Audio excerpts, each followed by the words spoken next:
اور اصل میں حضرت حسین کے قاتل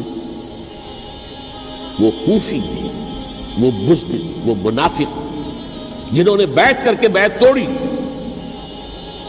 اس کے بعد واقعہ ہرہ بھی ہوا جو واقعہ کربلا سے بھی بعض اعتبارات سے زیادہ بھیانک اور زیادہ گھناؤنا واقعہ بنو امیہ کی تاریخ ہے، جس کو لوگ جانتے ہی نہیں۔ مدینہ کے کچھ لوگوں نے بغاوت کی اور انہوں نے اس کے خلاف فوج بھیجی، اور فوج کو جب مدینہ فتح کر دیا 3 دن کے لیے حلال کر دیا، جو چاہو کرو، یہاں جسے چاہو مارو، جسے چاہو لوٹو، جس کا گھر چاہو برباد کرو، جس عورت کو چاہو ریپ کرو۔ اور یہ مدینہ النبی کے اندر ہوا۔ تو کاٹ کھانے والی ملوکیت کے اندر بہت سے واقعات ہوئے۔ عبداللہ ابن زبیر کھڑے ہوئے، انہوں نے حکومت قائم کی تھی، لیکن یہ کہ وہ تو 6 سال کے لیے کامیاب بھی رہے، ایک حکومت قائم کی، بنو امیہ کے ہاتھ پر بیعت نہیں کی، بالآخر ان کی حکومت بھی ختم ہو گئی۔ پھر حضرت زید کھڑے ہوئے، انہوں نے بغاوت کی، وہ بھی ناکام رہ گئے۔ پھر بنو عباس میں کھڑے ہوئے حضرت نفس زکیہ، حضرت حسن رضی اللہ تعالیٰ عنہ کے اولاد میں سے، وہ بھی ناکام ہو گئے، شہید ہو گئے۔ انہوں نے عوام کو ایسا کھڑا کیا ہے کہ 20,000 سے لے کر 30,000 کے درمیان انسانوں نے جانیں دے دی۔ عورتوں کے جلوس نکلے، شیرخوار بچہ گود میں ہے عورت کے، اور گولی کھا رہی ہے اور مر رہی ہے، گر رہی ہے۔ آپ سوچئے زندگی کتنی عزیز ہوتی ہے، اور شیرخوار بچے کے لیے ماں کی جو زندگی ہے، اس ماں کو اپنی زندگی کتنی عزیز تر ہوگی کہ اپنے لیے نہیں تو اس بچے کے لیے مجھے جینا ہے، لیکن نہیں، گولیاں کھائیں اور گری۔ یہ جذبہ انہی میں ہے۔ واقعہ یہ ہے کہ اہل سنت کے اندر یہ جذبہ نہ ہونے کے برابر ہے۔ یہ میں واشگاف الفاظ میں کہہ رہا ہوں۔ پورے عالم اسلام میں صرف شیعہ ایران ایسا نکلا ہے کہ جس نے بادشاہت کا خاتمہ کیا، باقی سعودی عرب میں بادشاہت بیٹھی ہوئی ہے، ڈٹ کر بیٹھی ہوئی ہے۔ اربوں ڈالر کا ایک ایک محل بنتا ہے ان بادشاہوں کا، اور سنی سن ہے، سن، کوئی حرکت نہیں۔ فرش التراب يضمني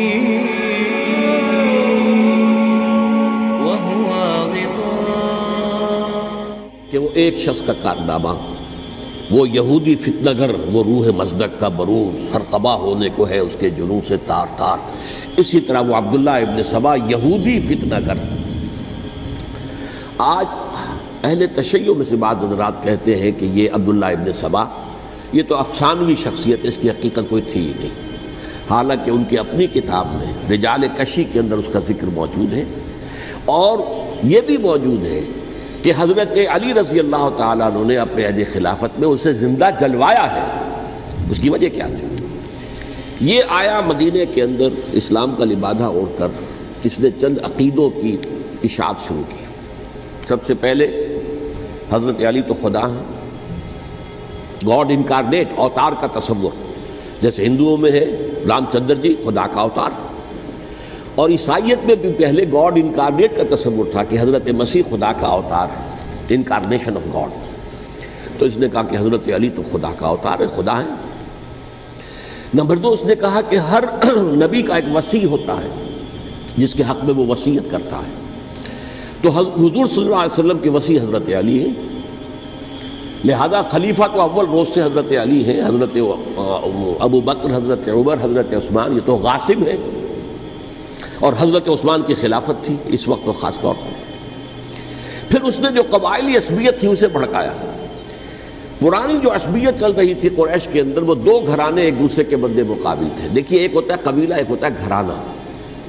ہمارے پنجاب میں ایک قبیلہ ہے وٹو قبیلہ، اس کے گھرانے بہت سے، مانے کے، لالے کے، سجے کے، شامت کے، یعنی کوئی لالا تھا ان میں سے بڑا، ان کے بیٹے ہو گئے لالے کے، ان کی اولاد، خاندان یہ کہلاتے ہیں۔ قبیلہ ایک، یہ وٹو قبیلہ۔ تو قبیلہ تھا قریش، اس میں گھرانے بہت تھے، بنو ہاشم، بنو امیہ، بنو تیم، بنو عدی، یہ بہت سے گھرانے تھے۔ تو چوٹی کے 2 گھرانے جو تھے وہ بنو ہاشم اور بنو امیہ، ان کے درمیان چپقلش تھی، مقابلہ، مسابقت، اور یہ مسابقت فی الخیر بھی ہوتی تھی۔ اگر انہوں نے غریبوں کو کھانے کھلائے ہیں تو ہم ان سے بڑھ کر کھلائیں گے، اگر وہ حاجیوں کی خدمت کرتے ہیں تو ہم ان سے بڑھ کر کریں گے۔ تو ان کے اندر یہ مسابقت فی الخیر بھی تھی، لیکن چپقلش تھی کہ کوئی ہم سے آگے نہ نکل جائے، وہ سمجھتا تھا وہ آگے نہ نکل جائے۔ اس شخص نے اس پرانی عصبیت کو تازہ کیا کہ حضور تو بنو ہاشم میں سے تھے، لہذا خلافت حق ہے بنو ہاشم کا، یہ غاصب ہے۔ اس سے پہلے دو خلفاء جو تھے وہ نہ بنو ہاشم سے تھے نہ بنو امیہ سے تھے۔ حضرت ابوبکر بنو تیم میں سے تھے، چھوٹا قبیلہ تھا۔ حضرت عمر بنی عدی میں سے تھے، وہ بھی چھوٹا قبیلہ تھا۔ یہ حضرت عثمان پہلے خلیفہ جو بنو امیہ میں سے تھے، جن کی پرانی چپقلش بنو ہاشم سے تھی۔ اب اس کو موقع مل گیا کہ پرانی قبائلی عصبیت کو بھڑکائے۔ یہ ہے اصل میں اس فتنے کا پس منظر عبداللہ ابن سبا نے جو آ کر پھیلایا ہے، اور اس کی تفصیل میں اس وقت میں نہیں جا سکتا، کیسے یہ فتنہ پروان چڑھا، کیا انہوں نے اسٹریٹجی اختیار کی کہ یہ کیا کرتے تھے، گروہ بنا کر بھیجتے تھے لوگوں کو، کوفے میں جاؤ تو وہاں پر دمشق کے گورنر کے خلاف اور مصر کے گورنر کے خلاف الزامات لگاؤ، اس نے یہ کیا، وہ غبن کر گیا، وہ یہ کر گیا، وہ خیانت کر رہا ہے، وہ رشتہ داروں کو پال رہا ہے، اور عثمان کے خلاف بھی تقریریں کرو رضی اللہ تعالیٰ عنہ۔ دمشق میں جاؤ تو کوفے کے گورنر کے خلاف، کیونکہ دمشق کے گورنر کے خلاف بات کرو گے تو لوگوں کو معلوم ہوگا کہ یہ جھوٹ بول رہے ہیں، لیکن یہ کہ وہاں تو تم بات کرو کوفے کے گورنر کے خلاف اور مصر کے گورنر کے خلاف اور حضرت عثمان کے خلاف۔ مصر میں جاؤ تو بات کرو کوفے کے اور شام کے گورنر کے خلاف اور حضرت عثمان کے خلاف۔ یہ انہوں نے ایسا اٹھایا، اور اس زمانے میں آپ کو معلوم ہے ذرائع رسل و رسائل تھے نہیں، نہ اس فتنے کی پتہ چل سکا جب تک کہ وہ فتنہ جو ہے پوری طرح برگ و بار لا کر تراور درخت نہیں بن گیا۔ اس کے نتیجے میں حضرت عثمان رضی اللہ تعالیٰ عنہ شہید ہوئے، اور خلیفہ پھر حضرت علی رضی اللہ تعالیٰ عنہ کو انہی سبائیوں نے، جنہوں نے گھیراؤ کیا تھا، جنہوں نے حضرت عثمان کو شہید کیا ہے، یہی حضرت علی رضی اللہ تعالیٰ عنہ کے ارد گرد ہو گئے۔ اور حضرت علی رضی اللہ تعالیٰ عنہ بھی نہیں چاہتے تھے خلافت کی بیعت لینا، لیکن آخر کیا کرتے؟ کیا وہ امت کو بغیر خلیفہ کے چھوڑ دیتے؟ حضرت زبیر سے کہا گیا، انہوں نے نہیں مانا، رد کر دی بات۔ حضرت طلحہ سے کہا گیا، انہوں نے نہیں مانا۔ حضرت علی سے کہا گیا، اب عشرہ مبشرہ میں سے یہی تو تھے نا، لہذا انہوں نے تسلیم کر لیا، خلافت ہو گئی۔ لیکن اس کے بعد جو خانہ جنگی ہوئی ہے، اس خانہ جنگی کے نتیجے میں نوٹ کر لیجئے کہ 1,00,000 کے قریب مسلمان ایک دوسرے کی تلواروں اور نیزوں اور برچھیوں اور تیروں سے ختم ہو گئے، ہلاک ہو گئے۔ یہ ہماری تاریخ کا تاریک ترین باب ہے۔ 5 سال، 4.5 سال حضرت علی کی خلافت کے، اور 6 مہینے حضرت حسن کی خلافت کے رضی اللہ تعالیٰ عنہ۔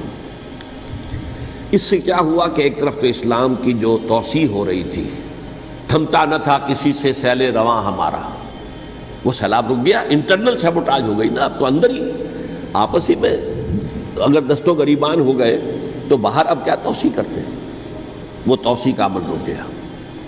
اور یوں سمجھیے کہ جیسے ٹرک اگر کبھی چل رہا ہو، بھرا ہوا ہو، لوڈڈ، اور وہ چڑھائی چڑھ رہا ہو، تو اگر کہیں موشن ٹوٹ جائے، ٹرک کو رکنا پڑے، تو ڈرائیور کے جان پر بن جاتی، اس لیے کہ اس کو دوبارہ سٹارٹ کرنا، اور جبکہ وہ چڑھائی پر ہے، انکلائن پر ہے، آسان کام نہیں ہوتا، خطرہ ہوتا ہے وہ پیچھے جو ہے وہ نہ جائے۔ اور پہاڑی علاقوں میں آپ کو معلوم ہے ذرا پیچھے چلے جانے کا مطلب جو ہے بہت خطرناک جو ہے نتیجہ نکل سکتا ہے۔ بہرحال حضرت علی رضی اللہ تعالیٰ عنہ نے اپنے خلافت میں ایک کام یہ کیا، اب اس کی کیا مصلحتیں تھیں یہ تو انہی کے علم میں ہوگا، ہم قیاس کر سکتے ہیں، میں اس تک میں نہیں جانا چاہتا۔ ابھی تک خلافت کا مرکز تھا مدینہ منورہ، حضرت ابوبکر، حضرت عمر، حضرت عثمان، وہیں جہاں حضور صلی اللہ علیہ وسلم رہے تھے اور جہاں پر کہ حضور مدفون تھے۔ لیکن حضرت علی نے اپنا مرکز جو ہے وہ کوفہ بنا دیا۔ اچھا، اس کی ایک ظاہری وجہ یہ سمجھ میں آتی ہے کہ اسلام کا جو پھیلاؤ ہو گیا تھا، وہ سلطنت اتنی وسیع ہو گئی تھی کہ مدینہ منورہ بہت جنوب میں اور بڑے صحرا کو عبور کر کے جانا ہوتا تھا۔ کوفہ جبکہ ایسی مقام پر تھا کہ جہاں سے مشرقی راستہ جا رہا ہے ایران کو، عراق کے اندر تو ہے وہ شہر کوفہ، اور پھر ایران اور خراسان اور ہندوستان کو راستہ جا رہا ہے، وہیں سے شمال کی طرف جا رہا ہے، شام کی طرف اور ترکی کی طرف، اور وہاں سے پھر یہ کہ مغربی افریقہ کو بھی کنٹرول کرنا، جو شمالی افریقہ کو وہ بھی آسان تھا۔ بہرحال حضرت علی نے کوفہ کو اپنا مرکز بنایا، اور نتیجہ یہ ہوا کہ سبائیوں کا بھی مرکز وہی بن گیا، چونکہ انہوں نے اپنے آپ کو گردا گرد رکھا حضرت علی کے رضی اللہ تعالیٰ عنہ۔ اب ظاہر بات ہے کسی پرٹیکولر پرسن کے خلاف تو کوئی مقدمہ موجود تھا نہیں، بلکہ جب جنگ جمل ہو رہی تھی، ابھی جنگ نہیں ہوئی تھی، حضرت عائشہ، حضرت طلحہ، حضرت زبیر وہ لے کر آئے تھے ایک لشکر اس مطالبے کے لیے کہ حضرت عثمان کے قاتلوں کو سزا دی جائے، قصاص لیا جائے۔ حضرت علی رضی اللہ تعالیٰ عنہ سے گفت و شنید ہو رہی تھی، حضرت علی جو ہے اس پر آمادہ ہو گئے کہ ٹھیک ہے میں جو بھی قاتلین عثمان ہیں ان کو گرفتار کر کے سزا دوں گا۔ عین اسی وقت کوفے کی مسجد کے اندر جو ہے 10,000 کا مجمع کھڑا ہو گیا، ہم سب قاتل عثمان ہیں، لو ہم سے بدلہ کہاں سے لوگے۔ اور انہوں نے کیا کیا، جاتے ہی جنگ چھیڑ دی، اور جب چھڑ جائے تو یا مرو یا مارو، اس کے علاوہ تو کوئی چارہ کار ہوتا ہی نہیں۔ ایک رات میں 10,000 مسلمان شہید ہوئے، جن میں 2 عشرہ مبشرہ میں سے حضرت زبیر اور حضرت طلحہ رضی اللہ تعالیٰ عنہ۔ تو یہ صورت تھی، سبائیوں نے گھیراؤ کیا حضرت علی کا رضی اللہ تعالیٰ۔ حضرت معاویہ دعوے دار نہیں تھے خلافت کے، قطعاً نہیں، ان کا صرف ایک دعویٰ تھا، اور وہ یہ تھا کہ عثمان کے قاتلوں کو گرفتار کرو، یا خود سزا دو یا ہمارے حوالے کرو، ہم اس سے قصاص لیں گے۔ اس لیے کہ قبیلہ بنو امیہ کا تھا اور حضرت امیر معاویہ بنو امیہ میں سے، تو ایک خاندانی طور پر جو ہے ہم قصاص لیں گے ان سے جنہوں نے قتل کیا ہے حضرت عثمان کی۔ لیکن یہاں ظاہر بات ہے کہ حضرت علی رضی اللہ تعالیٰ عنہ کی طرف سے مطالبہ یہ ہوتا تھا تم پہلے میری بیعت کرو، میرے ہاتھ مضبوط کرو تاکہ میں ان کے خلاف کوئی اقدام کر سکوں۔ لیکن انہیں یہ اندازہ تھا کہ اگر میں نے بیعت کی تو ظاہر بات ہے کہ حضرت علی تک پہنچنے سے پہلے پہلے مجھے گردن بڑھا دیں گے یہ لوگ، اس لیے کہ سبائی جو ہے وہ آپ کو گھیرے ہوئے۔ بہرحال ایک عجیب الجھاؤ، ایک ڈائلیما تھا جس کی وجہ سے یہ جنگ چلتی رہی، اور حضرت علی رضی اللہ تعالیٰ عنہ کو انہی کے شیعان علی ہی کے اندر سے وہ جماعت علیحدہ ہوئی تھی جس کو ہم خوارج کے نام سے جانتے ہیں، اور ایک خارجی ملجم ابن ملجم ہی نے حضرت علی کو شہید کیا رضی اللہ تعالیٰ عنہ۔ پھر حضرت حسن رضی اللہ تعالیٰ عنہ، اب دیکھیے کس قدر صحیح بات تھی جو حضرت علی رضی اللہ تعالیٰ عنہ نے فرمائی جب ان سے کہا گیا کہ کیا ہم آپ کے بیٹے حسن کے ہاتھ پر بیعت کر لیں رضی اللہ تعالیٰ عنہ۔ فرمایا نہ میں تمہیں اس کا حکم دیتا ہوں نہ میں اس سے روکتا ہوں، یہ تمہارا معاملہ ہے، امرہم شورا بینہم، تم اپنے باہمی مشورے سے جو فیصلہ کرو گے ٹھیک ہے، میں نہ حکم دیتا ہوں نہ روکتا ہوں۔ اس کا کیا مطلب ہے؟ باپ کے بعد بیٹے کی خلافت ہرگز حرام نہیں ہے، ورنہ کہتے کیسے ہو سکتا ہے میرا بیٹا؟ نہیں، یہ نہیں کہا آپ نے۔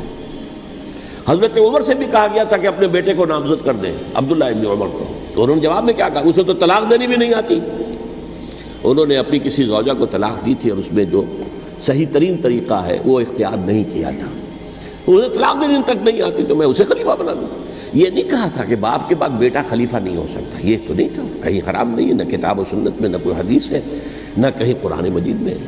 تو حضرت علی نے بھی فرمایا رضی اللہ تعالیٰ، نہ میں روکتا ہوں نہ حکم دیتا ہوں، یہ تمہارا اپنا معاملہ ہے۔ بہرحال حضرت حسن رضی اللہ تعالیٰ عنہ نے حضرت امیر معاویہ سے صلح کر لی، خلافت ان کے سپرد کر دی۔ دیکھیے میں حضرت ابوبکر، حضرت عمر، حضرت عثمان، حضرت علی کے ساتھ حضرت حسن کے دور خلافت کو بھی خلافت راشدہ میں سے سمجھتا ہوں، اور تبھی 30 سال پورے ہوتے ہیں اس حدیث کے مطابق کہ حضور نے فرمایا خلافت 30 برس رہے گی پھر ملوکیت آ جائے گی۔ تو حضرت حسن کا بہت بڑا کارنامہ یہ ہے کہ اس خانہ جنگی کا دروازہ بند کر دیا، اور یہ پیشن گوئی تھی حضور کی صلی اللہ علیہ وسلم حضرت حسن کو جب بچے تھے حضور کے انتقال سے پہلے، میرا یہ بیٹا مسلمانوں کے 2 گروہوں میں صلح کرائے گا، یہ حضور کی پیشن گوئی تھی، اور وہ پیشن گوئی حضرت حسن کے علم میں بھی ہوگی یقیناً۔ بہرحال انہوں نے صلح کی حضرت امیر معاویہ کے ساتھ رضی اللہ تعالیٰ عنہ، خلافت ان کے حوالے کر دی، اور کچھ شرائط تھیں طے ہو گئی، اللہ خیر صلی اللہ۔ حضور کی تو یہ پیشن گوئی جو ہے صحیح ثابت ہوئی کہ میرا یہ بیٹا مسلمانوں کے 2 بڑے گروہوں کے درمیان صلح کرا دے گا، اور سبائیوں نے انہیں تانے دیے، یا عار المومنین، اے مومنوں کے لیے موجب عار، موجب شرم، تم نے بزدلی دکھائی ہے، تم نے امیر معاویہ کو خلیفہ تسلیم کر لیا، تم نے بزدلی دکھائی، معاذ اللہ ثم معاذ اللہ ثم معاذ اللہ۔ اب میں کچھ باتیں حضرت امیر معاویہ کے بارے میں کہنا چاہتا ہوں، اس لیے کہ وہاں اس میں نے حضرت معاویہ کے بارے میں یہ تو بہت شدت کے ساتھ کہا تھا، اور میں اب بھی اس پر قائم ہوں اور پوری طریقے سے قائم ہوں۔ میرا مستقل موقف یہی ہے کہ حضرت معاویہ رضی اللہ تعالیٰ عنہ کے دور خلافت کو ہم خلافت راشدہ میں شامل نہیں سمجھتے، اہل سنت میں سے کوئی بھی نہیں سمجھتا. لیکن اس کے ساتھ میں نے حضرت امیر معاویہ کے کچھ مناقب بھی بیان کیے تھے تاکہ پلڑا جو ہے ترازو کا اس کے دونوں پلڑے سامنے آ جائیں. لیکن یہ کہ وہ حصہ میرے اس بیان کا نکال دیا گیا، ختم کر دیا گیا. یہ میں نہیں جانتا کہ اس میں کیا مصلحت دیکھی گئی ہے. اس میں تو کسی کے لیے کوئی معاملہ ایسا نہیں تھا کسی کے جذبات کو جو ہے وہ ٹھیس پہنچانے والا. کیونکہ میں نے کہا وہ خلیفہ راشد نہیں تھے، صاف میں نے کہا، بلکہ وہ دور ملوکیت کا آغاز ان سے ہو گیا ہے. بلکہ جب ایک صاحب نے یہ کہا کہ کربلا کے بعد سے دور ملوکیت آ رہی تھی تو میں نے کہا نہیں جناب، دور ملوکیت تو 20 سال پہلے پوری ہو چکی تھی، شروع ہو چکی تھی. حضرت امیر معاویہ کے بھی 20 سال جو ہے وہ دور ملوکیت میں شمار ہوتے. انہیں کسری العرب بھی کہا گیا، عرب کے کسریٰ جو شہنشاہ ایران کا خطاب تھا، حضرت معاویہ رضی اللہ تعالیٰ عنہ کو کسری العرب کہا گیا، عرب کا کسریٰ یہ. لیکن دوسری طرف یہ ہے کہ وہ صحابی رسول ہیں رضی اللہ تعالیٰ، حضور کے برادر نسبتی بھی ہیں، حضور کے سالے ہیں. ان کی ہمشیرہ ام حبیبہ حضور کی زوجہ محترمہ ہیں، ام المومنین ہیں ام حبیبہ رضی اللہ تعالیٰ عنہ. پھر کس قدر معتمد علیہ تھے حضور کے کہ کاتبان وحی میں شامل تھے. وحی کی کتابت کرنے والے چند لوگ تھے جنہیں کہ حضور کہتے تھے کہ اب یہ آیت لکھ لو. ان میں سے ایک امیر معاویہ بھی رضی اللہ تعالیٰ.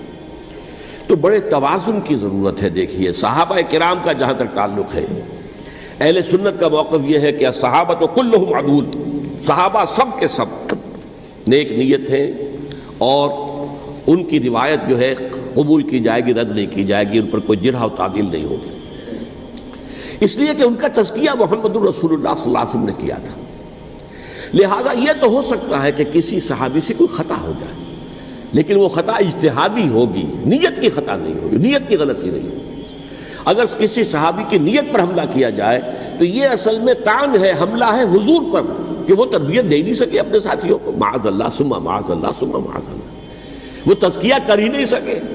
3 جگہ جو قرآن میں آیا ہے یتلو علیہم آیاتہ ویزکیہم، تو کیا تزکیہ کیا؟ اگر ان کے قریب ترین ساتھی جو تھے، اگر ان کے اندر بھی بدنیتی تھی اور دنیا کی طلب تھی اور دنیا کے اندر اقتدار حاصل کرنے کا جذبہ تھا، تو پھر کیا تزکیہ کیا؟ معاذ اللہ ثم معاذ اللہ.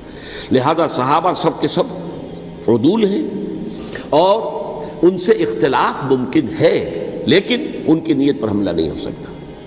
تو حضرت امیر معاویہ کی شخصیت ایک چیز ہے، آپ کا دور خلافت دوسری چیز ہے.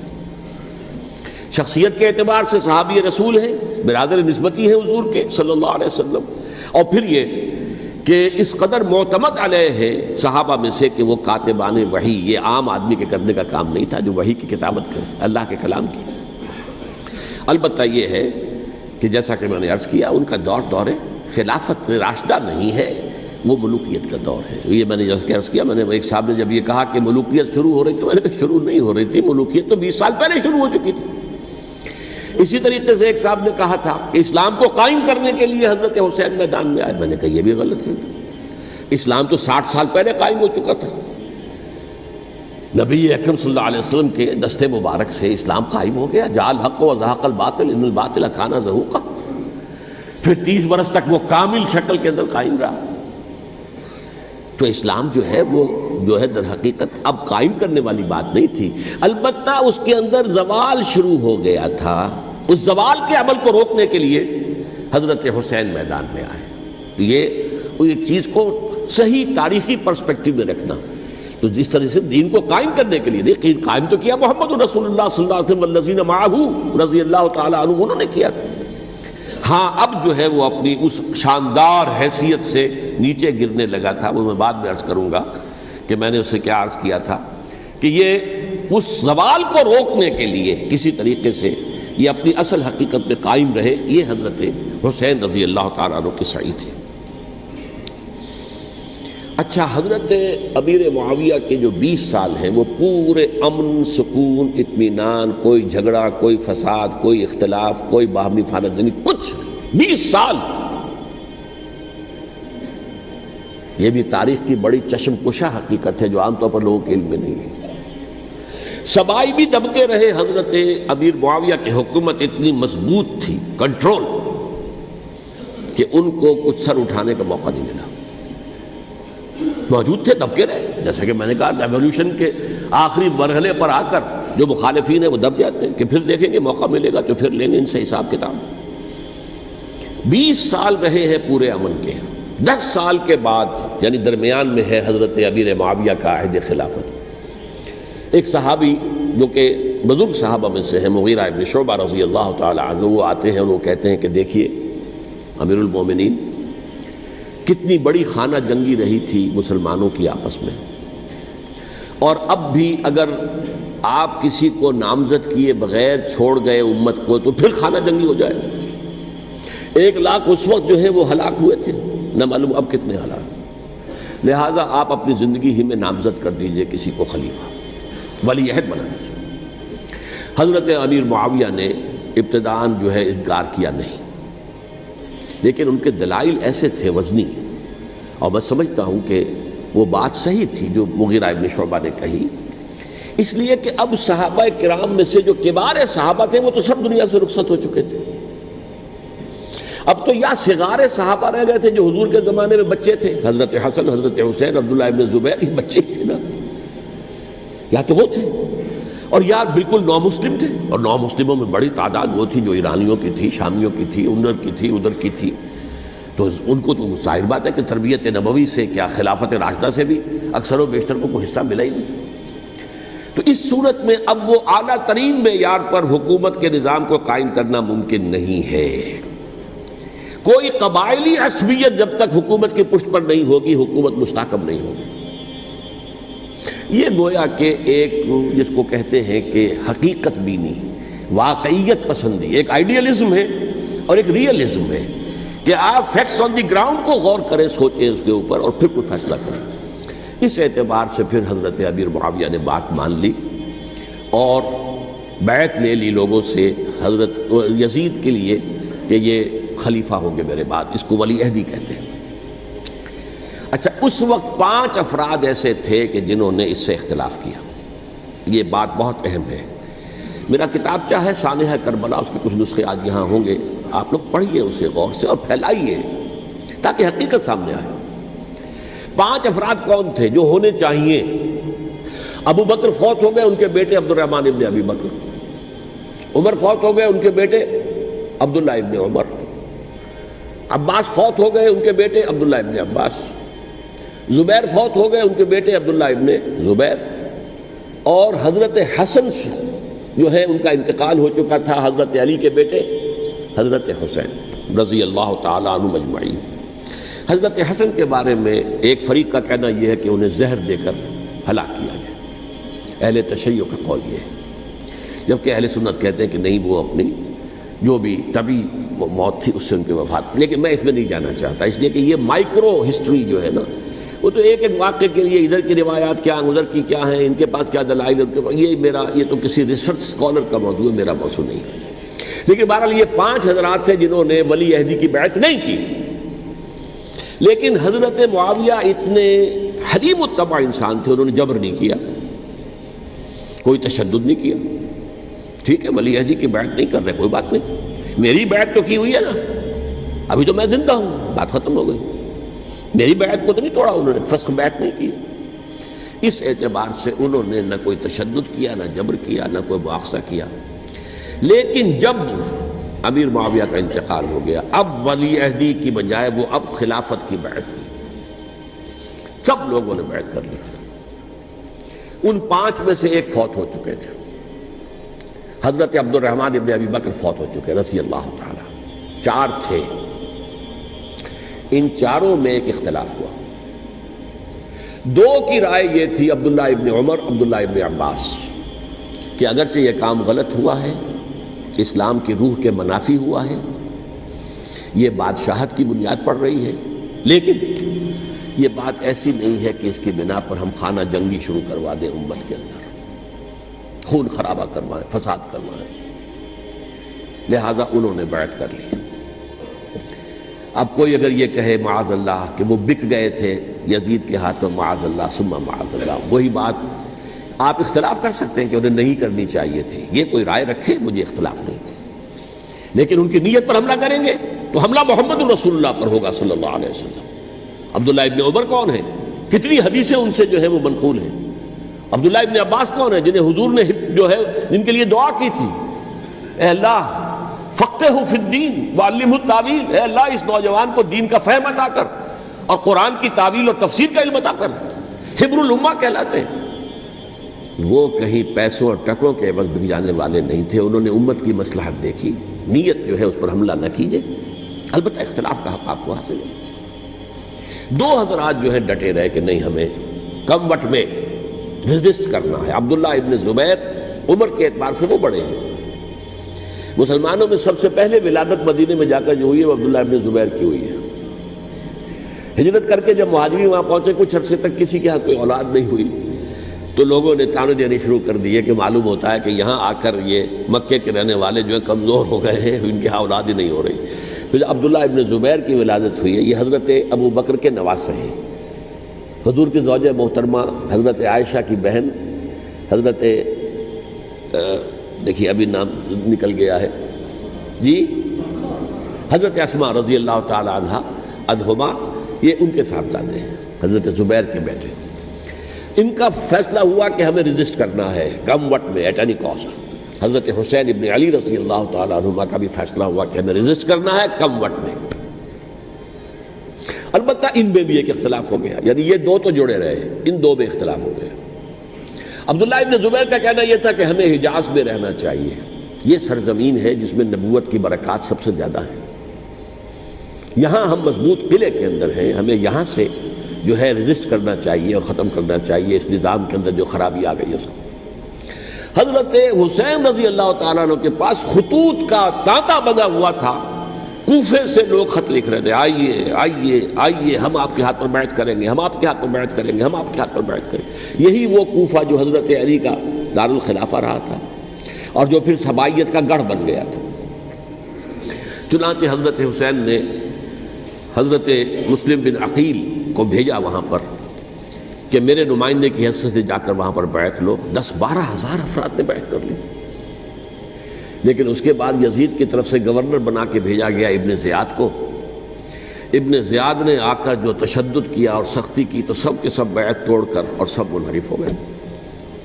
مخلصین تو وہ تھے نہیں، الکوفی لایوفی، کوفی جو ہے وہ تو کوئی وعدہ وفا کرنے والا ہوتا ہی نہیں، بیعت توڑ دی۔ فمن نقص فانما ينقص على نفسه، بیعت کے بعد بیعت توڑ دینا بہت بڑا گناہ ہے، توڑ دی۔ ادھر اطلاع مل گئی حضرت حسین کو، چل چکے تھے، وہ راستے میں تھے کہ وہاں تو مسلم بن عقیل شہید ہو گئے اور سب لوگوں نے بیعت توڑ دی۔ اب واپس جانا چاہتے تھے، لیکن مسلم بن عقیل کے بیٹے جو ہے اڑ گئے۔ یہ عرب کی اپنی ایک جو ہے پرانی ان کی حمیت اور ان کا قبائلی نظام کہ اب ہم اپنے والد کے خون کا قصاص لیے بغیر نہیں جائیں گے۔ حضرت حسین رضی اللہ تعالیٰ عنہ کی مروت اور شرافت، یہ میرا ساتھ دینے کے لیے آئے تھے، اب میں ان کا ساتھ نہ دوں تو یہ تو شرافت اور مروت کے خلاف ہے۔ کہا اچھا چلو چلتے۔ وہاں جا کر بھی عین اپنے میدان کے اندر بھی حضرت حسین رضی اللہ تعالیٰ عنہ نے 3 چیزیں پیش کی ان کوفیوں کے لشکر کے خلاف۔ سب سے بڑا لشکر کے اندر سب سے بڑے تو کوفی تھے جنہوں نے بیعتیں کی ہوئی تھی حضرت حسین کے ساتھ۔ دیکھو مجھے جانے دو واپس حجاز کی طرف، یا مجھے سرحدوں پر بھیج دو تاکہ میں کافروں کے ساتھ جنگ کرتے ہوئے اپنی جان دے دوں، یا مجھے یزید کے پاس جانے دو، میں اپنا معاملہ اس سے طے کر لوں۔ لیکن کوفیوں کو یہ گوارا نہیں تھا۔ اگر یہ یزید کے پاس پہنچ گئے تو ہمارا کچا چٹھا بیان کر دیں گے کہ مجھے تو ان لوگوں نے ورغلا کر بلایا تھا۔ اس لیے کہ دیکھیے حضرت امیر معاویہ کے 20 سالوں کے دوران میں بتا چکا ہوں، ان کی حکومت اتنی مستحکم تھی کہ اس کے خلاف کوئی فتنہ اٹھانا ممکن نہیں تھا۔ اب چونکہ ایک چینج اوور ہوا تھا، اور چینج اوور میں آپ کو معلوم ہوتا ہے کہ ایک جس کو کہتے ہیں every thing is in the melting پاٹ، ابھی تو یہ درمیان کے اندر معاملہ ہے، تو انہیں موقع ملا، سر اٹھایا حضرت حسین رضی اللہ تعالیٰ عنہ کو، جو خطوط لکھے جس کے کہ تھیلے کے تھیلے اور بوریوں کی بوریاں بھری ہوئی حضرت حسین کے ساتھ تھی، وہ کہا کہ آئیے ہم آپ سے بیعت کریں گے۔ انہوں نے نہیں مانا، اور اصل میں حضرت حسین کے قاتل وہ کوفی ہیں، وہ بزدل، وہ منافق، جنہوں نے بیعت کر کے بیعت توڑی اور اب وہ آ گئے کہ اگر یہ حسین رضی اللہ تعالیٰ عنہ بچ کر کہیں یزید کے پاس پہنچ گئے تو پھر ہمارا کچا چٹھا جو ہے وہ سامنے آ جائے گا اور ہماری پھر شامت آ جائے گی، لہذا انہوں نے قتل کیا حضرت حسین کو رضی اللہ تعالیٰ۔ ایک بات جو علامہ ڈاکٹر قلب صادق نے فرمائی، اور میرے علم میں یہ بات پہلے نہیں تھی، وہ یہ کہ حضرت حسین کے قتل کا فتویٰ ایک بہت بڑے مفتی نے دیا تھا۔ یہ بات بھی ذرا سمجھ لیجیے، حضرت حسین رضی اللہ تعالیٰ عنہ کے قتل کا فتویٰ ایک بہت بڑے مفتی نے دیا تھا۔ کیوں دیا تھا؟ اس لیے کہ حضور کی احادیث موجود ہیں کہ جب ایک شخص کی ایک خلیفہ کی بیعت ہو جائے تو دوسرا اگر کھڑا ہو تو اسے قتل کر دو، کھلی حدیث۔ اسی لیے ایک بہت بڑے مفسر بھی ہیں، فقیہ بھی ہیں، قاضی ابن العربی رحمۃ اللہ علیہ، ایک ابن عربی ہیں الف لام کے بغیر، ابن عربی، وہ بہت بڑے صوفی ہیں، فلسفی ہیں، اندلس کے ہیں۔ یہ قاضی ابن العربی ہیں جنہوں نے قرآن کی ایک تفسیر لکھی ہے اس اعتبار سے کہ صرف ان آیات کی تفسیر جن سے کہ فقہی احکام جو ہیں ان کا استنباط ہوتا ہے۔ یہ دو تفسیریں اس طور سے لکھی گئی ہیں قرآن مجید کی، احکام القرآن ان کا نام ہے دونوں کا، جن میں سے ایک جو ہے قاضی ابن العربی کی ہے۔ ان کا ایک جملہ نقل ہوتا ہے، قتل الحسین بسیف جدہ، حسین قتل ہو گئے اپنے ہی نانا کی تلوار سے۔ وہ تلوار کیا تھی؟ جب کسی کی بیعت ہو چکی ہو پھر کوئی کھڑا ہو مدعی خلافت، قتل کر دو۔ میرے نزدیک حضرت حسین مدعی خلافت نہیں تھے، یہ بات اس وقت سامنے لوگوں کے نہیں آئی، بلکہ حکومت نے یہ باور کرا دیا کہ یہ تو باغی ہے، یہ مدعی ہے خلافت کے۔ انہوں نے تو دعویٰ نہیں کیا خلافت کا، وہ تو صرف اس عمل کو روکنے کے لیے میدان میں آئے تھے۔ اور اس بات کو اچھی طرح سمجھ لیجئے کہ اس وقت تک یہ جو تصور آج ہمارے پاس ہے کہ ریاست علیحدہ ہے، حکومت علیحدہ ہے، state of Pakistan, we are loyal to the state of Pakistan, ہم ریاست پاکستان کے وفادار ہیں، گورنمنٹ آف پاکستان کے وفادار نہیں ہیں، we are not loyal to the government. Government تو کبھی بے نظیر کی تھی، ہم اس کے خلاف تحریک چلا رہے تھے، یا کبھی کسی اور کی تھی اس کے خلاف تحریک چل رہی ہے، یا کبھی ضیاء الحق کی تھی اس کے خلاف تحریک چل رہی ہے۔ گورنمنٹ کو بدلنا تو عوام کا حق ہے، آج، اس وقت نہیں تھا۔ اس وقت ریاست اور حکومت کا کوئی فرق نہیں تھا، لہذا جو حکومت سے اختلاف کرے گویا کہ باغی ہے۔ یہ ہے اصل میں وہ پیچیدہ مسئلہ کہ کیوں کسی مفتی نے فتویٰ دے دیا، اس لیے کہ اس وقت تک ریاست اور حکومت کا فرق واضح نہیں تھا دنیا پر۔ یہ تو ابھی کوئی 100-150 سال کی بات ہے کہ آج ہمارا جو پولیٹیکل سائنس کا ایولیوشن ہوا ہے وہ اس سٹیج تک پہنچ گیا ہے کہ اسٹیٹ علیحدہ ہے، حکومت علیحدہ ہے۔ حکومت تو اسٹیٹ کے 3 آرگنز میں سے ایک آرگن ہے، ایڈمنسٹریشن حکومت کی ہے، جوڈیشری ہے اور لیجسلیچر ہے، 3 آرگنز ہیں بڑے بڑے، ان میں سے ایک ہے۔ تو حکومت کو بدلنا تو عوام کا حق ہے، چاہے وہ ووٹ کے ذریعے بدلیں چاہے ایجیٹیشن، اگر پرامن ایجیٹیشن ہے اس سے حکومت کو بدلنے کا حق حاصل ہے دستوری طور پر ہر اعتبار سے۔ اس وقت یہ نہیں تھا، لہذا صورتحال یہ بن گئی کہ حکومت وقت نے باور کرا دیا مسلمانوں کو، ورنہ سوچئے نواسۂ رسول کو قتل کرنا کوئی آسان کام تھا؟ آخر سب کلمہ گو تھے کہ نہیں تھے؟ کلمہ گو تو تھے نا، اور حضور سے عقیدت اور محبت میں کمی، لیکن یہ کہ فتویٰ اگر ایک بہت بڑے مفتی کا، جو کہ حضرت علامہ ڈاکٹر قلب صادق صاحب نے فرمایا، مجھے اس مفتی کا نام بھی معلوم نہیں، کہ ایک مفتی ہی کا فتویٰ تھا وہ، جس کے بنا پر اب ان لوگوں نے حضرت حسین کو قتل کیا، اور یہی وجہ ہے کہ انہوں نے پھر خیموں کو بھی آگ لگا دی۔ وائی؟ حالانکہ دیکھیے اگر دشمنی کا انتقام ہوتا تو حضرت علی بن حسین جو بیمار تھے، جو بعد میں زین العابدین رحمۃ اللہ علیہ کے نام سے پھر یہ اہل تشیع کے چوتھے امام معصوم ہیں، حضرت علی، حضرت حسن، حضرت حسین، اور پھر حضرت علی بن حسین زین العابدین رحمۃ اللہ علیہ، کیا ان کو بھی قتل کرتے تھے؟ حضرت حسین کی نسل ہی ختم ہو جاتی، لیکن نہیں کیا۔ آگ کیوں لگائی؟ آگ اس لیے لگائی کہ وہ جو ڈاکومنٹری پروف ہے ہماری غداری کا یزید کے خلاف حضرت حسین کو جو ہم نے دعوت دی، وہ جو ڈاکومنٹری پروف خطوط کی شکل میں موجود ہے وہ ختم ہو جائے، ڈسٹرائے ہو جائے۔ اس کے لیے انہوں نے خیموں میں آگ لگائی۔ بہرحال یہ ہے تاریخی پس منظر، یہ اسی سبائی فتنے کا تسلسل ہے۔ جس نے سب سے پہلے حضرت عثمان کی جان لی رضی اللہ تعالیٰ عنہ. 5 سال تک مسلمانوں میں خانہ جنگی رکھی، حضرت علی کو پھر شہید کیا، اور اس کے بعد جو ہے 20 سال حضرت امیر معاویہ کے تو سر نہیں اٹھا سکے، لیکن پھر جب ایک چینج اوور ہو رہا تھا تو اس وقت انہوں نے موقع غنیمت سمجھا کہ اب کھڑے ہو جاؤ اور اب دوبارہ ایک فتنہ جو ہے اس کو امت کے اندر پیدا کر دو. اچھا، اس معاملے میں ایک بات جو میں نے وہاں کہی کہ ہمارے ہاں شاعرانہ جو مبالغہ آمیزی ہے، یہ میری گفتگو کا حصہ انہوں نے حذف کر دیا ہے. اور میں نے ایک سنی شاعر، بہت بڑے عالم، جن کے حوالے سے آج بھی میری تقریر ہوگی خالق جناح ہال میں، مولانا محمد علی جوہر کے ایک شعر کے حوالے سے کہا کہ قتل حسین اصل میں مرگ یزید ہے، اسلام زندہ ہوتا ہے ہر کربلا کے بعد.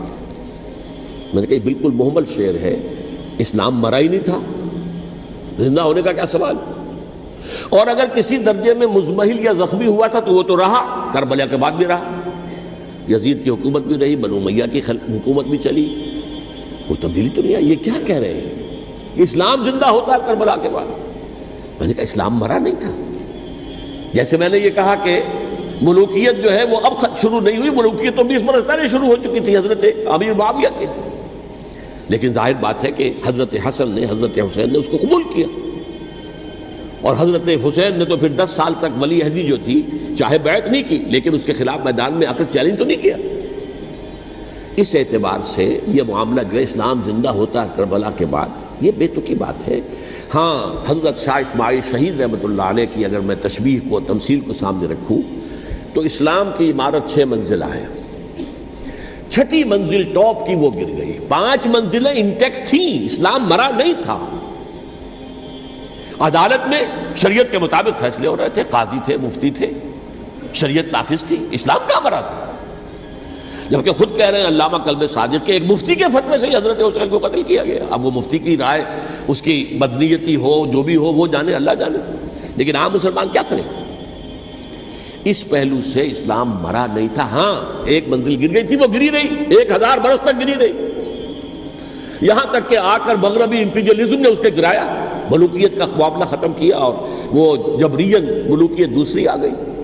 ورنہ وہی بادشاہی چلی ہے، بلکہ دور بنو امیہ میں وہ بادشاہی پوری طرح اس نے بالوں پر نہیں نکالے تھے، اصل بالوں پر تو اس نے نکالے ہیں دور بنو عباس میں آ کر.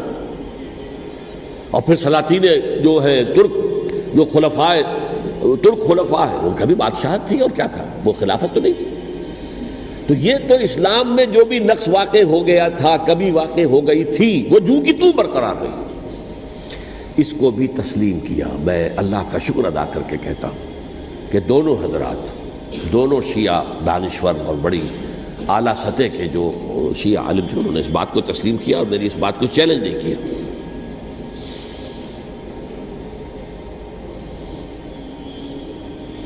اصل میں تیسری بات میں نے یہ کہی کہ دیکھیے حضرت حسین رضی اللہ تعالی عنہ کی اس شہادت کے بعد، اس کے بعد واقعہ حرہ بھی ہوا، جو واقعہ کربلا سے بھی بعض اعتبارات سے زیادہ بھیانک اور زیادہ گھناؤنا واقعہ بنو امیہ کی تاریخ ہے، جس کو لوگ جانتے ہی نہیں. مدینہ کے کچھ لوگوں نے بغاوت کی اور انہوں نے اس کے خلاف فوج بھیجی، اور فوج کو جب مدینہ فتح کر لیا، 3 دن کے لیے حلال کر دیا، جو چاہو کرو، یہاں جسے چاہو مارو، جسے چاہو لوٹو، جس کا گھر چاہو برباد کرو، جس عورت کو چاہو ریپ کرو. اور یہ مدینہ النبی کے اندر ہوا. تو کاٹ کھانے والی ملوکیت کے اندر بہت سے واقعات ہوئے. عبداللہ ابن زبیر کھڑے ہوئے، انہوں نے حکومت قائم کی تھی، لیکن یہ کہ وہ تو 6 سال کے لیے کامیاب بھی رہے، ایک حکومت قائم کی، بنو امیہ کے ہاتھ پر بیعت نہیں کی، بالآخر ان کی حکومت بھی ختم ہو گئی. پھر حضرت زید کھڑے ہوئے، انہوں نے بغاوت کی، وہ بھی ناکام رہ گئے. پھر بنو عباس میں کھڑے ہوئے حضرت نفس زکیہ، حضرت حسن رضی اللہ تعالیٰ عنہ کے اولاد میں سے، وہ بھی ناکام ہو گئے، شہید ہو گئے. پھر یہ سمجھ لیا گیا کہ اب یہ جہاں تک 6ٹھی منزل ہے وہ تو دوبارہ تعمیر نہیں ہو سکتی. یہ تو جس کی لاٹھی اس کی بھینس، جس کے پاس طاقت ہوگی اس کی حکومت ہوگی، جس کا قبیلہ زیادہ قوی ہوگا، جس قبیلے میں زیادہ عصبیت ہوگی، مضبوط ہوگا، متحد ہوگا، طاقتور ہوگا، اسی کی حکومت ہوگی۔ البتہ اس کے نیچے لوگوں کے اخلاق کی اصلاح کرو۔ صوفیاء کرام نے وہ کام اپنے ذمے لیا، اور بالکل وہی کام ہے کہ جو ائمہ اہل بیت کرتے رہے۔ حضرت حسن کی اولاد میں، پھر حضرت علی بن حسین رضی اللہ تعالی، حضرت حسین کی اولاد میں، پھر امام محمد باقر، امام محمد جعفر صادق، اور اس کے بعد بھی 5 اور، کسی نے بغاوت نہیں کی۔ جیسے علماء کرام کام کر رہے تھے اور جیسے صوفیاء کرام کام کر رہے تھے، ایسے ہی وہ مسلمانوں کی علمی تربیت، روحانی تربیت و تزکیہ کر رہے تھے۔ کسی نے حکومت کو چیلنج نہیں کیا۔ نوٹ کر لیجیے اس بات کو۔ حضرت علی نے بھی چیلنج نہیں کیا تھا، حضرت حسن نے چیلنج نہیں کیا، خود صلح کر لی۔ تو ائمہ اہل بیت جو 12 یہ گنتے ہیں، جن میں سے آخری جو ہے حضرت مہدی کو تو ابھی ظاہر ہونا ہے، ان کے عقیدے کے مطابق وہ روح پوش ہیں، وہ ظاہر ہوں گے۔ لیکن 11 حضرات کے بارے میں یہ کہ حضرت حسین کے سوا کسی نے بھی چیلنج نہیں کیا موت کے نظام میں، اور حضرت حسین نے بھی اس مغالطے پر کیا کہ کوفی ساتھ دیں گے، اور یہ موقع ہے کہ یہ جو 6ٹھی منزل اسلام کی گر گئی ہے، اسے دوبارہ تعمیر کر دیا جائے۔ انہوں نے خلافت کا دعویٰ نہیں کیا تھا، یہ انہیں عوام کو مغالطے میں مبتلا کیا گیا کہ یہ خلافت کا مدعی ہو کر سامنے آیا۔ جیسا کہ میں نے آپ سے کہا تھا، امیر معاویہ نے حضرت علی کے عہد خلافت میں کبھی خلافت کا دعویٰ نہیں کیا، مدعی خلافت نہیں تھے وہ تو یہ کہتے تھے کہ قاتلان حسین جو ہے، قاتلان عثمان کو سزا دو، قصاص دو، بس۔ اسی طرح حضرت حسین نے بھی، اب دیکھیے اس ضمن میں اس میں کوئی شک نہیں ہے، حضرت حسین رضی اللہ تعالی عنہ کی جو شہادت ہوئی ہے، ان کے ساتھیوں کی، اعزاء و اقارب کی، تاریخ انسانی میں یہ عزم، ہمت، شجاعت، مثابرت، صبر، استقلال، استقامت، اس کی بہت روشن مثال ہے، بہت روشن مثال ہے، بہت روشن مثال ہے۔ لیکن اس سے تاریخ کی رفتار پر کوئی اثر نہیں پڑا۔ وہ جو ملوکیت آ گئی تھی وہ اور گہری سے گہری ہوتی چلی گئی۔ واقعہ کربلا کے بعد تو واقعہ ہررا ہوا میں نے گنوا دیا، اس سے زیادہ تو میرے خیال میں کہ اور ہمارے لیے لائق شرم جو ہے کوئی واقعہ ہے ہی نہیں اس پہلو سے۔ لیکن حضرت حسین کا ایک، اب ان کو یہ کہ میں، مطلب یہ کہ اگر میں ان کے ہاتھ پر بیعت کر لیتا ہوں، جو کہ اس وقت سامنے موجود تھے، کہ یزید کی بیعت تمہارے ہاتھ پر کرتا ہوں، تو گویا کہ اپنے آپ کو سرنڈر کر دیتے ہیں۔ وہی خطرہ جو امیر معاویہ کو تھا کہ مجھے وہ تو پہنچنے بھی نہیں دیں گے علی تک رضی اللہ تعالیٰ عنہ، اور مجھے پہلے ہی شہید کر دیں گے۔ یہی خطرہ حسین کو تھا رضی اللہ تعالیٰ عنہ کہ مجھے یزید تک پہنچنے نہیں دیں گے، پہلے قتل کر دیں گے۔ اور ویسے بھی یہ ایک شرافت، مروت اور حمیت اور غیرت اور عزت نفس کا تقاضا بھی تھا کہ بھائی معاملہ ہے یزید کا، میرا مجھے وہاں جانے دو، اللہ اللہ خیر سے، یو کین اسکورٹ می، میرے دائیں بائیں چلو تاکہ میں کہیں اور بھاگ نہ جاؤں تمہارے خیال میں، مجھے وہاں پہنچا دو، میں وہاں پہ جا کے اس سے معاملہ کر لوں۔ لیکن انہوں نے قتل کیا، اصل قاتلان کوفی، وہی سبائی۔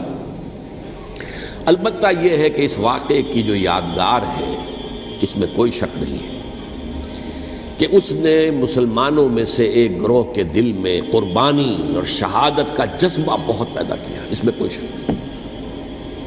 اور جس طریقے سے کہ عاشورہ محرم میں یاد منائی جاتی ہے، جس طریقے سے اس نے اہل تشیع کے اندر قربانی کا جذبہ بے انتہا پیدا کر دیا۔ اگرچہ وہ جذبہ بروئے کار نہیں آتا، اس لیے کہ ان کے ہاں یہ عقیدہ ہے، یہ طے ہے کہ جب تک حضرت مہدی ظاہر نہیں ہوں گے ہم کسی کے خلاف بغاوت نہیں کریں گے۔ یہ پوری تاریخ میں ان کا معاملہ رہا، تمام جو ہے ائمہ اہل بیت کا معاملہ رہا۔ جب تک مہدی نہیں آتے، keep sitting and keep waiting, wait and see, that's all. یہ تو خمینی صاحب نے کیا ہے، آیت اللہ خمینی صاحب نے، کہ انہوں نے یہ ایران کے شیعوں کو باور کرایا کہ بھائی جب آئیں گے حضرت مہدی آ جائیں گے، لیکن ہم اب ہاتھ پر ہاتھ رکھ کر بیٹھے رہیں، باطل کو چیلنج بھی نہ کریں، ہمیں کچھ تو کرنا چاہیے، وہ ہاتھ پاؤں ہلانے چاہیے، اور کچھ نہیں تو مہدی کا راستہ جو ہے صاف کرنا چاہیے، تمہید کرنی چاہیے، ان کے راستہ ہموار کیا جائے۔ تو یہ ان کی بڑی عظمت ہے آیت اللہ خمینی صاحب کی کہ اہل تشیع ایران کے جو ہے ان سے انہوں نے یہ بات منوا لی کہ ہم بالکل انرٹ نہیں بیٹھے رہیں گے، بلکہ اب انہیں نائب امام قرار دے کر اور ولایت فقیہ کے فلسفے کے حوالے سے، یہ دو چیزیں ان کی جو ہیں بنیادی فلسفے کی ہیں، وہ اس وقت میرا موضوع نہیں ہے، انہوں نے عوام کو ایسا کھڑا کیا ہے کہ 20,000 سے لے کر 30,000 کے درمیان انسانوں نے جانیں دی، عورتوں کے جلوس نکلے، شیرخوار بچہ گود میں ہے عورت کے اور گولی کھا رہی ہے اور مر رہی ہے، گر رہی ہے۔ اب سوچئے زندگی کتنی عزیز ہوتی ہے، اور شیرخوار بچے کے لیے ماں کی جو زندگی ہے، اس ماں کو اپنی زندگی کتنی عزیز تر ہوگی کہ اپنے لیے نہیں تو اس بچے کے لیے مجھے جینا ہے، لیکن نہیں، گولیاں کھائیں اور گری۔ یہ جذبہ انہی میں ہے۔ واقعہ یہ ہے کہ اہل سنت کے اندر یہ جذبہ نہ ہونے کے برابر ہے، یہ میں واشگاف الفاظ میں کہہ رہا ہوں۔ پورے عالم اسلام میں صرف شیعہ ایران ایسا نکلا ہے کہ جس نے بادشاہت کا خاتمہ کیا، باقی سعودی عرب میں بادشاہت بیٹھی ہوئی ہے، ڈٹ کر بیٹھی ہوئی، اربوں ڈالر کا ایک ایک محل بنتا ہے ان بادشاہوں کا، اور سنی سن ہے، سن، کوئی حرکت نہیں۔ وہ تو اب جو حرکت ہو رہی ہے وہ اینٹی امریکن حرکت ہے جو ہو رہی ہے، وہ در حقیقت وہ مسئلہ بالکل دوسرا ہے جو اس وقت ہو رہا ہے، لیکن یہ کہ عالم اسلام میں کوئی تحریک ایسے نہیں اٹھی۔ یہ اہل تشیع میں ہے جو بالکل استثنائی بات ہے کہ انہوں نے جو ہے ایک ایسا بادشاہ جس کو کہا جاتا تھا کہ اس کا جو اسلحہ خانہ ہے وہ ایشیا میں سب سے بڑا اسلحہ خانہ ہے، جو 2500 سالہ پرانی جو ایک عظمت تھی ایران کی، اس کو دوبارہ تازہ اور زندہ کرنا چاہتا تھا۔ 2500 سالہ برسی اس نے منائی تھی، اس کے لیے ایک شہر آباد کیا تھا کہ خسرو یا سائرس یا ذوالقرنین قرآن مجید کی اصطلاح میں اس کی یادگار بنائی تھی، اور وہ سوچ رہا تھا کہ وہی عظمت دوبارہ ایران کی ہوگی جو کہ خسرو کے زمانے میں تھی، جس کا قرآن مجید میں سورہ کہف کے اندر ذکر ہے، مشرقی فتوحات، مغربی فتوحات، شمالی فتوحات۔ تو وہ بادشاہ ہے، اس کو بھاگنا پڑا وہاں قربانی کی وجہ سے۔ تو یہ جو ہے واقعہ کربلا نے، اس میں کوئی شک نہیں ہے کہ ایک ایسی مشعل روشن کی ہے جس کو کہ ہر شخص کو دیکھنا چاہیے۔ یہ بھی انسان، جیسے کہ اقبال نے ایک شعر کہا تھا غالب کے لیے، فکر انسان پر تیری ہستی سے یہ روشن ہوا ہے، پرے برغ تخیل کی رسائی تاک ہو جا۔ تو فکر انسان پر حضرت حسین کی قربانی سے یہ واضح ہوا ہے کہ انسان کس حد تک جا سکتا ہے قربانی دینے کے لیے اپنے کسی مقصد کے لیے۔ مقصد ان کا جو تھا، میں نے اسی لیے آیت پڑھی تھی، معاذ اللہ ثم معاذ اللہ۔ میں ایک آخری بات جو کہہ رہا ہوں وہ نوٹ کر لیجئے، ایک خاص انتہائی نقطۂ نظر کے عام کیے جانے کی وجہ سے سنیوں میں بھی ایک انتہائی رد عمل پیدا ہوا ہے، ایکسٹریم رائٹسٹ سنیز۔ اگر ایک طرف سے حملہ کیا گیا ہے حضرت عثمان کی نیت پر، ان کو خیانت کا الزام لگایا گیا، ان پر اقربا پروری کا الزام لگایا گیا، حضرت ابو موسیٰ شریف پر خیانت اور غداری کا الزام لگایا گیا، یہ ساری چیزیں اگر صحابہ کرام کے اوپر ہوئی ہیں، امیر معاویہ پر، امیر اور عمرو بن العاص پر، تو جواب میں کچھ لوگ کھڑے ہو گئے، حضرت علی وہ اقتدار کے طالب تھے، معاذ اللہ ثم معاذ اللہ ثم معاذ اللہ۔ یہ اہل سنت کا موقف نہیں ہے۔ حضرت حسین اقتدار کے طالب تھے، ہرگز نہیں، ہرگز نہیں، ہرگز نہیں۔ وہی اصول جو میں نے بتایا تھا سب کے لیے لاگو رہے گا، وہ امیر معاویہ کے لیے ہے تو حضرت علی کے لیے بھی ہے، حضرت حسین کے لیے بھی ہے۔ یہ نیک نیت ہے، آپ ان کی کسی رائے سے اختلاف کر سکتے ہیں لیکن ان کی نیت پر حملہ نہیں کریں گے۔ نیت پر حملہ کریں گے آپ کا ایمان بالرسالت جو ہے وہ مجروح ہو جاتا ہے۔ یہ رسول کے ساتھ بھی، رسول نے ان کا تزکیہ کیا، یتلو علیہم آیاتہ ویزکیہم، اس کا سارا عمل محمد کا کیا ہوا ہے صلی اللہ علیہ وسلم۔ تو صحابی کے معاملے میں یہ ہمارے ہاں ان کو اہل سنت جو ہیں جو معتدل مزاج کے، اور اکثریت ان کی، یہ تو چند لوگ ہیں، ذرا قلم چلا لیتے ہیں تو ان کی بہت سی کچھ چھوٹی چھوٹی کتابیں بھی شائع ہو گئی ہیں بہت، لیکن انہیں اہل سنت نے قرار دیا ناسبی یا خارجی۔ جیسے خوارج نے کہا تھا حضرت علی بھی کافر ہے اور حضرت امیر معاویہ بھی کافر ہیں، حضرت عمرو بن العاص بھی کافر ہے، معاذ اللہ ثم معاذ اللہ۔ ایسے ہی کچھ لوگ حضرت حسین پر بھی الزام لگاتے ہیں کہ اقتدار کی ہوس اور طلب کے اندر انہوں نے یہ سارا سفر کیا تھا، اور بس یہ ہے کہ وہ جو بازی تھی وہ ہار گئے، اللہ اللہ خیر صلی اللہ، اس سے آگے کیا ہے معاملہ، نہیں، معاذ اللہ ثم معاذ اللہ۔ اسی لیے میں نے آیت آج جو پڑھی تھی ایک اور جو بہت بظاہر آپ کو معلوم ہوئی ہوگی، غیر متعلق ہے میرے آج کے عنوان سے، تلک الدار الآخرۃ نجعلھا للذین لا یریدون علوا فی الارض ولا فسادا۔ یہ سورہ قصص کے آخری آیات میں سے. دیکھو یہ آخرت کا گھر جو ہے وہ ہم خاص کر دیں گے ان لوگوں کے لیے جو اس زمین میں اپنے اقتدار کے طالب نہیں ہوتے.